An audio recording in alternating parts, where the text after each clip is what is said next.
Hey guys, it's Krishantiw with Krishanti.com, talking about psychic development and spiritual and personal growth. And this video's topic is about compassion and forgiveness, and how employing compassion can help lead you on the path towards forgiveness. And I know that all the spiritual teachers talk about forgiving, not just for you, but not just for the person you're forgiving, but for you to release the pain that you have, that you hold, that harboring those feelings, those negative feelings that create a negative vibration of literal pain, which can manifest into disease and all of that in your body when you're angry at someone and you can't forgive them and let go.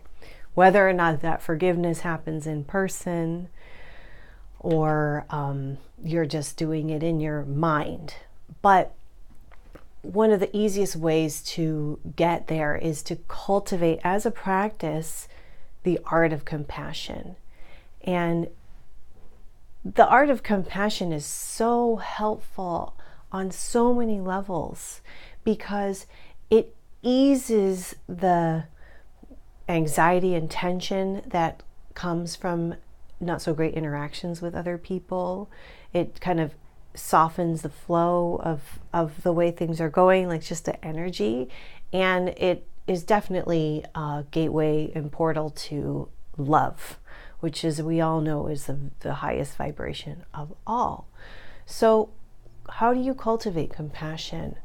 One thing you can do is start to, with a tender heart, like a sort of like a guard let down kind of thing, to understand or think about what people might have gone through. And I know a lot of people, when you're angry or you just have decided you don't like someone or you don't like the way they behave, it's very easy to just call a spade and be done with it. And like, I don't care, like, you're a jerk, or I don't like the way you look, your attitude, or the way you're doing your job, or the way you're driving, or there's so myriad of ways this can manifest in every area of your life. So if you can take every area and notice where there's a tightness or where you feel a resentment or an upset feeling or something, and then look at that person that you're feeling it towards and just try to understand or sympathize or have compassion for their lot in life. Now, whether or not you know them, you can do this. So if you do know who they are and what they've been through, try to stop for a minute and really think about how that might have affected them. And again, I can think of so many people right off the bat feeling like, well, I don't care what you've been through. Like, you've had it all, or you're good looking, or you're wealthy, like you're a jerk, and I don't care what happened to you whenever. But that's not the key towards this whole compassion, forgiveness sort of thing. The key is to say, like, you're a human being. Every human on the planet suffers. Nobody gets out scot-free. We've all got wounds, and even the people who look like they're leading the most charmed lives have been through stuff. If they haven't, they will. That's the way it works here on planet Earth. So if you can just try to like sit with that and think about it.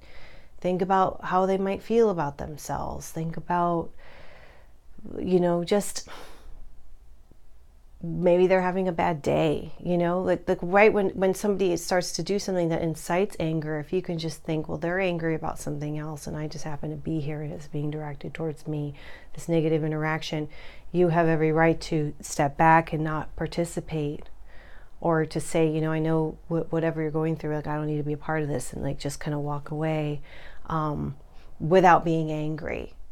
And that neutrality is so key. The neutrality and compassion kind of go together too. You can also, of course, have empathy. That's not neutral, but that's still a step in more of a nice direction. But being completely neutral and not charged when in the face of someone who's misbehaving or who's triggering something in you that upsets you, like, why do they have it all, or why is this person like this or that, or why are they behaving like that in that terrible way? It's like, well, even the people that are most horrible, with the most horrible behavior patterns, if you can say, well, you know what, they have narcissistic personality disorder, and that's a mental illness.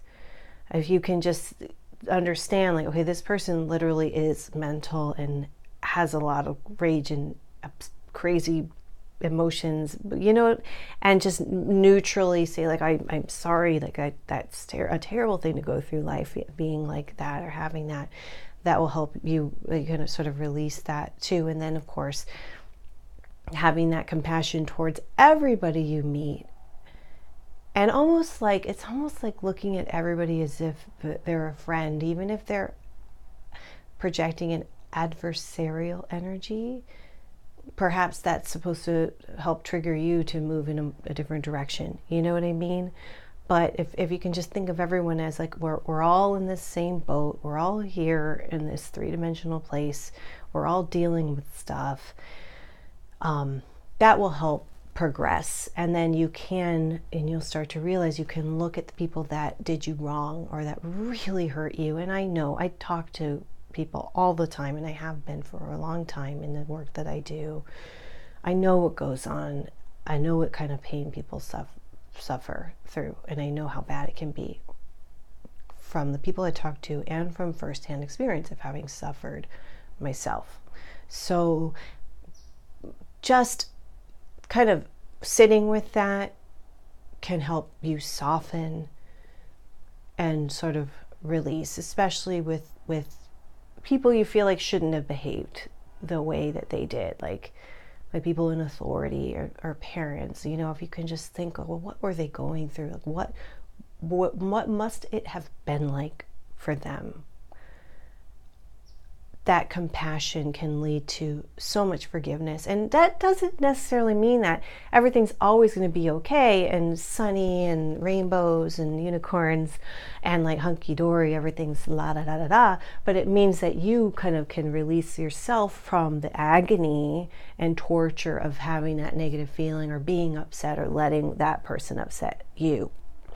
It's almost like it's like this alkaline neutrality, and then in some cases, maybe that won't bother you, or they won't bother you anymore. Or in other cases, at least you'll just feel like you have another tool to employ. So that's my piece for today. Thank you for watching. Oh, if you'd like to subscribe, I do videos every week, or at least I'm really trying to. And I have a lot of meditations and workshops that I've created to help with spiritual growth and psychic development over at Krishantiw.com. So thank you again, and I will see you next time. Bye.